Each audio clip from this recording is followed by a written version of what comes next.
Et nous commençons comme d'habitude avec Tendance mon ami, le résumé complet de l'actualité boursière du jour proposé par Pauline Gratel. Bonjour Pauline. Bonjour.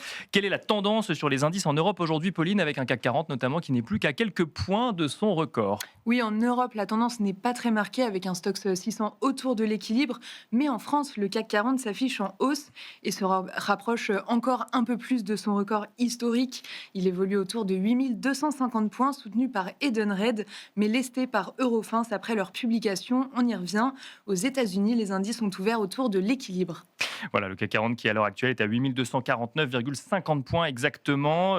On note également que d'après Kevin Hassett, le shutdown devrait se terminer cette semaine aux États-Unis. Quid des rendements obligataires, Pauline? Le rendement américain à 10 ans se détend encore aujourd'hui autour de 3,95%. En Europe, le spread franco-allemand est stable, légèrement inférieur à 80 points de base. Sur le marché des changes, l'euro-dollar se traite autour de 1,1620. Enfin, l'or a inscrit un nouveau record à près de 4400 dollars l'once. Voilà, des records sur l'or qui n'en finissent plus. Un mot de la situation au Japon également. Pauline, Sanae Takaichi est devenue Première ministre. Oui, c'est la première femme première ministre au Japon. Elle a été élue par la Chambre basse du Parlement grâce à la coalition nouée hier. On en avait parlé. Le Nikkei a inscrit un nouveau record en clôture et le rendement japonais à 10 ans est stable autour de 1,65%. Nous sommes en pleine saison des résultats, Pauline.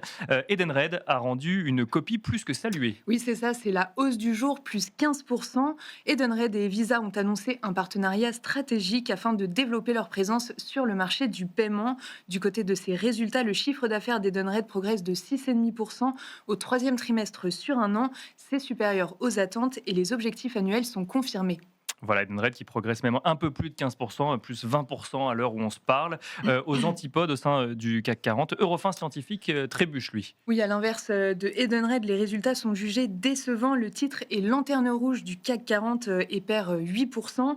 Le groupe fait état d'un chiffre d'affaires de 1,8 milliard d'euros en hausse de 4% en données organiques, mais c'est inférieur aux attentes. Les objectifs annuels sont toutefois confirmés. En dehors du CAC 40, on regarde également du côté d'Atos, qui dévisse de 10% aujourd'hui. Pourquoi, Pauline? Parce que les investisseurs sanctionnent l'avertissement lancé par Atos sur ses revenus annuels. Au troisième trimestre, Atos fait état d'un chiffre d'affaires en chute de plus de 10%.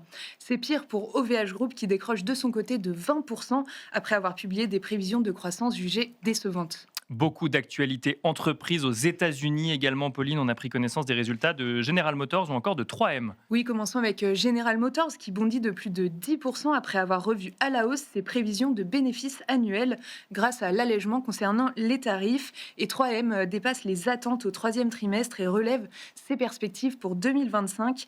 Le titre est en hausse de 5% dans les premiers échanges. Et on a aussi regardé les résultats de Coca-Cola. Coca qui fait état d'un chiffre d'affaires et d'un bénéfice au-delà des attentes, porté par une demande solide. Le titre est en hausse de 3,5% à l'ouverture de Wall Street.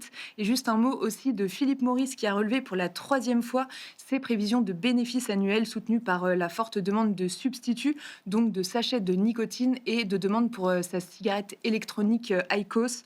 Malgré tout, le titre dévisse de 10%. Et enfin, au Danemark, Novo Nordisk fait la une. Oui, Novo Nordisk a annoncé que son président et 6 membres du conseil d'administration allaient démissionner lors de l'Assemblée générale extraordinaire du 14 novembre. Le titre cède 2%, ce qui porte son repli depuis le début de l'année à plus de 40%.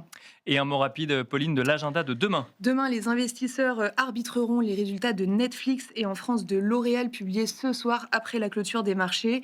On attend demain soir les résultats de Tesla, IBM et SAP. Côté macro, les investisseurs regarderont l'inflation au Royaume-Uni pour le mois de septembre. Voilà, et donc le CAC 40 qui évoluait aux alentours des 8250 points au début de ce point bourse, qui est à présent aux alentours des 8264 points. On a donc touché le plus haut historique en séance du CAC 40. Merci Pauline Gratel. Et quant à nous, on se retrouve tout de suite dans Planète Marché.